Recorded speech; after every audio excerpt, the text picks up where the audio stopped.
आज हम लोग समझेंगे भारत के अलग अलग नाम और उनकी उत्पत्ति कैसे हुई। तो ये हमारे पास जो नक्शा है, मैप है, वो भारत का है। ठीक है, तो इसके अलग अलग नाम क्या हैं? तो एक है हिंदुस्तान, हिंदुस्तान। उसके बाद है आपका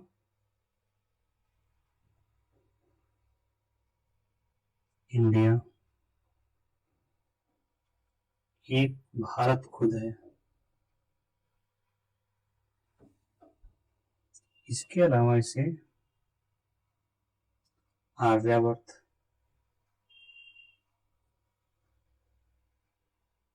ब्रह्मवर्त, जम्बूद्वीप के नाम से भी जानते हैं, जम्बूद्वीप के नाम से भी जानते हैं। तो हम पहले समझते हैं भारत को भारत क्यों कहा गया। तो इसके पीछे के 3 वर्जन है हमारे पास, जिनके आधार पर हम भारत को भारत कहते हैं या न भारत का नाम भारत पड़ा। तो पहला है जैन धर्म के जुड़ा हुआ। कैसे? जैन धर्म के संस्थापक कौन है? बताइए कौन है? ऋषभ देव।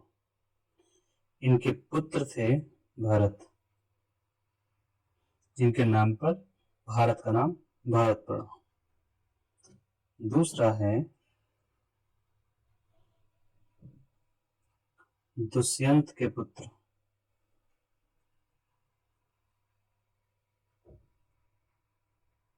दुष्यंत के पुत्र कौन? भरत। इन्होंने यहाँ पर शासन किया और इनके नाम पर भारत का नाम भारत पड़ा। जिस स्थान पर भारत शासन करते थे वो भारत हो गया। एक हिस्टोरिकल है वैदिक काल से जुड़ा हुआ।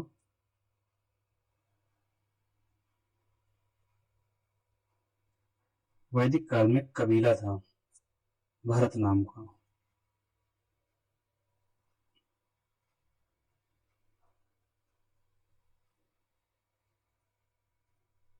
कबीला इन द सेंस जनजाति, जिसके नाम पर भारत का नाम भारत पड़ा। ये जो भरत नामक कबीला था, ये कहाँ निवास करता था? जो घग्गर नदी के आसपास का जो क्षेत्र है जी, यहीं पर रहता था। उसी के नाम पर भारत का नाम भारत पड़ा, क्योंकि बहुत ही श्रेष्ठ, बलशाली और प्रभुत्वशाली जाति थी भरत कबीला। क्योंकि भरत कबीला जो था, इसका एक जो किंग था, राजा था, सुदास। ये कबीला कितना श्रेष्ठ था ये समझिए। इनका एक राजा था सुदास, इसका 9 राजाओं के साथ युद्ध हुआ था एक साथ। 10 राजा कितने हो गए? 10। तो इस युद्ध को कहा गया था 10 राज्य युद्ध। 10 राज्य, 10 राजाओं का युद्ध। इसमें एक तरफ थे सुदास, जो कि भरत कबीले का नेतृत्व कर रहे थे, और दूसरी तरफ थे 9 अन्य राजा का समूह, गठबंधन था पूरा। तो वो गठबंधन जो 9 राजाओं का था, वो पूरा पूरा हार गया और राजा सुदास विजित हुए। तो इसी से आप समझ सकते हैं कि भरत कबीला कितना महत्वपूर्ण था। अगला है हिंदुस्तान। हिंदुस्तान का जो जुड़ा हुआ है, इसका सिंध नदी से जुड़ा हुआ है। अगर हम सिंध नदी समझते हैं तो हम समझते हैं आगे की हिंदुस्तान की उत्पत्ति कैसे हुई। तो सिंधु नदी का उद्गम हुआ है मानसरोवर से। मानसरोवर कहाँ है? तिब्बत में। तिब्बत यहाँ आप लोग देख रहे हैं। तो यहीं से निकली है सिंधु नदी और बहते बहते बहते ये आ गई अरब सागर में। नीचे क्या है? अरब सागर। ये नदी हुई आपकी सिंधु। ठीक है, और इस सिंधु नदी जो हो गई है कि, तो इसके जुड़ा हुआ उत्पत्ति जो ईरान है, क्या है? ईरान। उसे पहले क्या कहते थे? फारस। तो फारस में रहने वाले लोग कौन से होंगे? फारसी।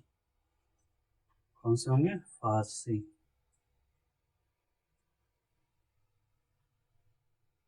ये लोग स को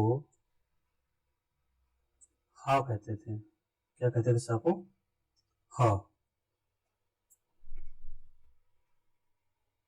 स को हा कहते थे। तो इस तरह से अगर सिंधु को प्रोनाउंसिएशन क्या होगा इनका?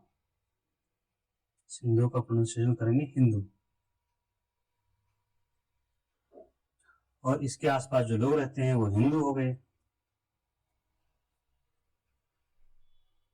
और ये जहां इनका स्थान है, हिंदुओं के रहने का स्थान, क्या हो गया? हिंदुस्तान।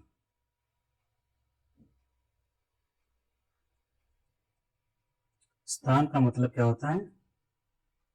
स्थान का मतलब होता है, ये जो है इसमें जो स्थान लगा हुआ है, स्थान का मतलब होता है स्थान।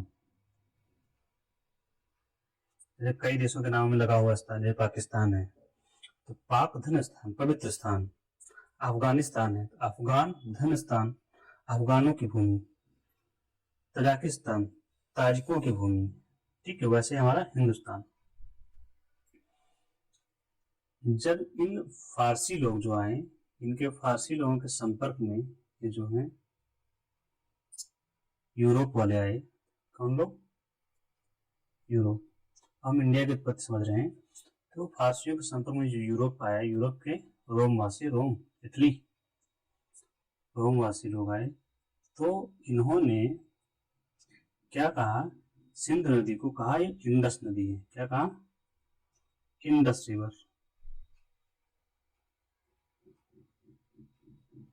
और इसके आसपास जो लैंड थी उसे इन्होंने इंडिया कहा। इस तरह से इंडिया शब्द आया। अब आप लोगों के पास आर्यावर्त बचा। तो आर्यावर्त जो उत्तर भारत का स्थान है, ये यहीं पर आर्य बसे, इसी का नाम पर इसे आर्यावर्त कहा जाता है। और जम्बू द्वीप पे ब्रह्मवर्त ये भी मिलते हैं। इस तरह से हमने आज जाना कि भारत के विभिन्न नाम हैं और क्यों हैं, उनका क्या पर्सपेक्टिव है, कल्चरल इंपॉर्टेंस क्या है, हिस्टोरिकल इंपॉर्टेंस क्या है, ये जाना।